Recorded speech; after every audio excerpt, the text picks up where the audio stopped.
श्री स्वामी समर्थ. स्वागत आहे तुमचं माझ्या यूट्यूब चॅनलवरती. आजचा दिवस तुम्हाला खूप छान सुखाचा समाधानाचा जाऊ देत हीच मी स्वामींच्या चरणी प्रार्थना करते आणि आजच्या व्हिडिओला सुरुवात करते.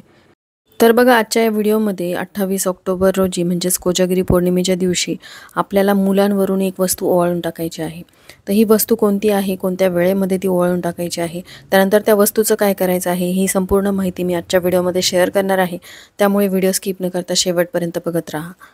तसं दर महिन्याला येणाऱ्या पौर्णिमेच्या दिवशी आपण उपाय करत असतो, पण ही पौर्णिमा विशेष आहे कारण अश्विन महिन्यातली शुक्ल पक्षातली पौर्णिमा, जिला आपण शरद पौर्णिमा किंवा कोजागिरी पौर्णिमा म्हणून ओळखतो, याला रास पौर्णिमा, अश्विनी पौर्णिमा किंवा कौमुदी व्रत असेही म्हणतात.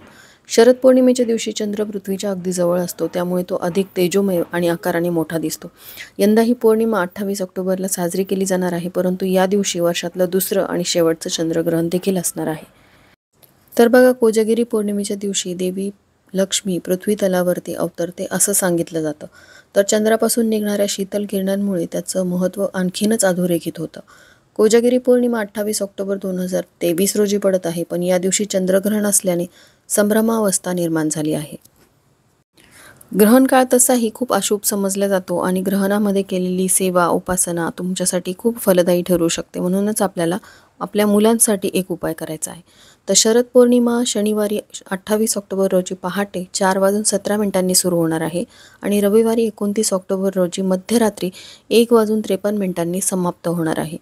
तर बघा, ग्रहण काळ असल्याने आपल्याला मुलांसाठी जो उपाय करायचा आहे तो नेमका कधी करायचा आहे आणि का करायचा आहे. तसं ग्रहण काळ हा अशुभ समजला जात असला तरी ग्रहण काळामध्ये आपण देवाचं नामस्मरण करत असतो. अनेक जण आपापल्या घरामध्ये भजन करत असतात, अखंड नामस्मरण करत असतात, कारण या वेळेमध्ये केलेली सेवा ही खूप फलदायी ठरते. त्यामुळेच आपल्याला हा उपाय करायचा आहे. घरामध्ये असलेली निगेटिव्हिटी निघून जावी, कारण चंद्रग्रहणाच्या प्रभावामुळे घरामध्ये सर्व वातावरण दूषित होतं. म्हणूनच या काळामध्ये आपल्याला अखंड नामस्मरण, सेवा आणि उपाय करायचे असतात. आता हा जो उपाय आईने मुलांसाठी करायचा आहे तो नेमक्या कोणत्या वर्षाच्या मुलांसाठी करायचा आहे.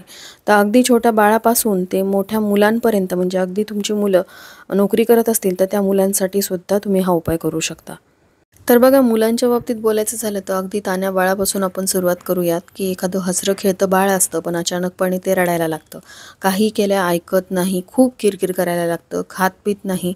आणि अशा वेळेस मग आईला चिंता सतावत राहते की माझं बाळ एवढं का रडते किंवा का किरकिर करते किंवा का खात पीत नाही. हसऱ्या खेळत्या बाळाच्या बाबतीत असं घडलं तर आपण म्हणतो की त्याला नजरदोष झालेला असेल किंवा एखाद्याचा टोक लागलेला असेल. मग अनेक आपण उपाय करत असतो, त्याची नजर काढतो, पण हे सर्व उपाय करून किंवा नजर काढून सुद्धा फरक पडत नसेल तर पौर्णिमेच्या दिवशी किंवा अमावस्येच्या दिवशी केलेले उपाय अत्यंत फलदायी ठरतात. या दिवशी केलेल्या उपायांमुळे मुलांमध्ये असलेले नजरदोष दूर व्हायला मदत होते आणि त्यांच्या ज्या काही समस्या आहेत त्या देखील हळूहळू दूर होतात. लहान मुलांप्रमाणेच मोठ्या मुलांच्या बाबतीत सुद्धा असं बऱ्याचदा घडतं. शाळेत जाणारी मुलं असतील किंवा अगदी कॉलेजला जाणारी मुलं असतील, अभ्यासामध्ये खूप हुशार असतात, त्यांची प्रगती देखील होत असते, पण अचानकपणे ते अभ्यास करणं बंद करतात आणि मग ते शाळेमध्ये सुद्धा मार्क्स कमी घेतात आणि त्यांची प्रगती कुठंतरी थांबते. यासाठी सुद्धा तुम्ही हा उपाय करू शकता. आणि असं नाही की फक्त मुलांसाठीच तुम्हाला हा उपाय करायचा आहे, तुमची मुलगी असेल, मुलगा असेल, दोघांसाठी सुद्धा तुम्हाला हा उपाय करता येईल. अगदी साधा आणि सोपा उपाय आहे, पण पौर्णिमेच्या दिवशी तुम्हाला करायचा आहे. जसं मी तुम्हाला सांगितलं, पौर्णिमे अमावस्येच्या दिवशी केलेले उपाय अत्यंत फलदायी आणि प्रभावी असतात, त्यामुळे त्या दिवशीच आपल्याला हा उपाय करायचा आहे. कोजागिरी पौर्णिमेच्या दिवशी ग्रहण काळ सुद्धा सुरू असणार आहे, म्हणजे वेध लागणार आहेत. मग नेमका हा उपाय आपल्याला कधी करायचा आहे हे मी तुमच्यासोबत पुढे शेअर करणारच आहे. पण हा उपाय करण्यासाठी तुम्हाला काय करायचं आहे, तुमचा जो स्वयंपाक आहे तो ग्रहणाचे वेध लागण्याआधीच तयार करून घ्यायचा आहे. ग्रहण काळामध्ये किंवा वेध लागल्यानंतर आपण अन्न शिजवत नाही आणि शिजवलेल्या अन्नावरती आपण तुळशीपत्र ठेवत असतो. तर जे काही तुमच्या घरामध्ये शिजवलेलं असेल त्या सर्वांवरती तुम्हाला तुळशीपत्र ठेवायचं आहे आणि जी पोळी किंवा भाकरी तुम्ही दुपारी बनवलेली असेल त्यातला एक तुकडा तुम्हाला घ्यायचा आहे. पोळी घ्या किंवा भाकरी घ्या, दोन्हीपैकी एक घेतलं तरीही चालेल. तर छोटासा भाकरीचा तुकडा म्हणा किंवा पोळीचा तुकडा तुम्हाला घ्यायचा आहे आणि त्यावरती तुम्हाला काय करायचं आहे, आपल्या हाताची 7 बोटं उमटवायची आहेत. म्हणजे उजव्या हाताची 5 बोटं आणि परत 2 बोटं, म्हणजे अशी टोटल तुम्हाला 7 बोटं उमटवायची आहेत. तर ही बोटं उमटवत असताना ती काळ्या रंगाची असली पाहिजे. तर काळ्या रंगाची बोटं उमटवण्यासाठी तुम्हाला कशाचा वापर करायचा आहे, तर आपला जो तवा असतो तो खूप काळसर झालेला असतो, त्या तव्याचं खालचं काळं ते सुद्धा तुम्ही यासाठी उपायासाठी वापरू शकता. किंवा काळ्या रंगाचा बुक्का जो असतो तो तुमच्या घरामध्ये असेल तर त्याचा वापर करू शकता. किंवा काजळाचा सुद्धा तुम्ही वापर या उपायासाठी करू शकता, हरकत नाही। तर पोळी किंवा भाकरीच्या तुकड्यावरती तुम्हाला तव्याच्या खालचं काळं घेऊन ही 7 बोटं उमटवायची आहेत, किंवा काजळाची 7 बोटं किंवा काळ्या बुक्क्याची 7 बोटं उमटवायची आहेत। त्यानंतर हा तुकडा तुम्हाला घ्यायचा आहे आणि तुमच्या मुलाला पूर्वेकडे तोंड करून बसवायचं आहे। कुठेही हा उपाय करा, असं नाही की देवघरासमोरच करायचं, तुमच्या हॉलमध्ये करू शकता। आता हा भाकरीचा तुकडा किंवा पोळीचा तुकडा तुम्ही जो घेतलेला आहे तो मुलाला एखाद्या खुर्चीवर किंवा पाटावरती बसवायचा आणि मुलावरून तो घड्याळाच्या काट्याच्या दिशेने 7 वेळा उतरून घ्यायचा आहे। आणि उतरून घेतल्यानंतर मग तुम्हाला हा जो तुकडा आहे एखाद्या काळ्या रंगाच्या कुत्र्याला खाऊ घालायचा, किंवा काळ्या रंगाचा कुत्रा तुम्हाला मिळालाच नाही तर कोणताही कुत्रा तुम्हाला मिळेल त्याला ही भाकरी किंवा पोळी खायला द्यायची आहे।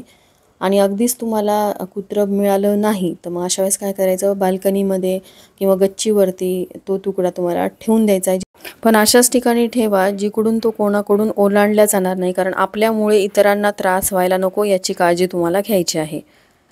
आता गच्चीवरती किंवा बाल्कनीमध्ये हा भाकरीचा तुकडा किंवा पोळीचा तुकडा तुम्ही ठेवल्यानंतर एखादा पक्षी म्हणा किंवा कावळा हा तुकडा खाऊन घेईल, हरकत नाही, यामुळे सुद्धा तुमच्या मुलांचे नजरदोष नाहीसे होतील।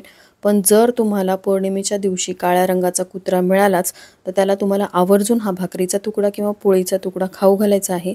हा खूप प्रभावी उपाय आहे, पण आता प्रत्येकालाच काळा रंगाचा कुत्रा मिळेलच असं नाही, म्हणून तुम्हाला दुसऱ्या रंगाचा एखादा कुत्रा मिळाला तर त्याला खाऊ घाला, किंवा सरळ तुमच्या बाल्कनीमध्ये एखाद्या भिंतीवरती तो तुकडा ठेवून द्या, किंवा तुमच्या टेरेसवरती गच्चीवर नेऊन ठेवून द्या, तिथे एखादा पक्षी येऊन हा भाकरीचा तुकडा खाऊन घेईल।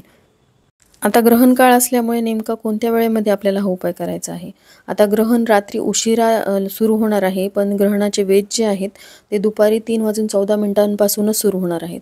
मग हा उपाय कधी करायचा आहे तर ग्रहणाच्या वेधाचा काळ जो आहे तो 3:14 ते रात्री 7:45 पर्यंत असणार आहे।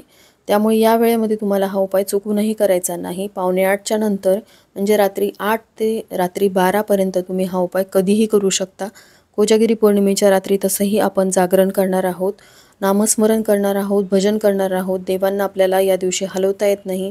जी काही पूजा मांडणी वगैरे केलेली असते आणि जे काही आपण घरामध्ये अन्न बनवलेलं असतं त्यावरती तुळशीपत्र ठेवायचे आहेत, पण आपल्याला देवाचं नामस्मरण करता येईल, भजन करता येतील, सेवा उपाय हे करता येतील। फक्त जे उपाय आपल्याला करायचे आहेत ते रात्री 8 ते 12 पर्यंत, म्हणजे मुलांसाठी जो उपाय करायचा आहे तो रात्री 8 ते 12 या वेळेमध्ये करायचा आहे। तो पौर्णिमेच्या दिवशी आपण हा उपाय केल्यामुळे आपल्या मुलांचे जे नजरदोष आहेत ते नाहीसे होतील आणि मुलांमध्ये तुम्हाला निश्चितपणे फरक जाणवेल, एवढा हा प्रभावी उपाय आहे। करून बघा आणि नक्कीच अनुभव घ्या। तर चला, झालेली सेवा मी स्वामींच्या चरणी अर्पण करते, इथेच व्हिडिओचा एंड करते। व्हिडिओ आवडला असेल, हेल्पफुल वाटला असेल तर लाईक, शेअर, सबस्क्राईब करा। भेटूयात अशाच एका नवीन व्हिडिओसोबत। तोपर्यंत सर्वांना श्री स्वामी समर्थ।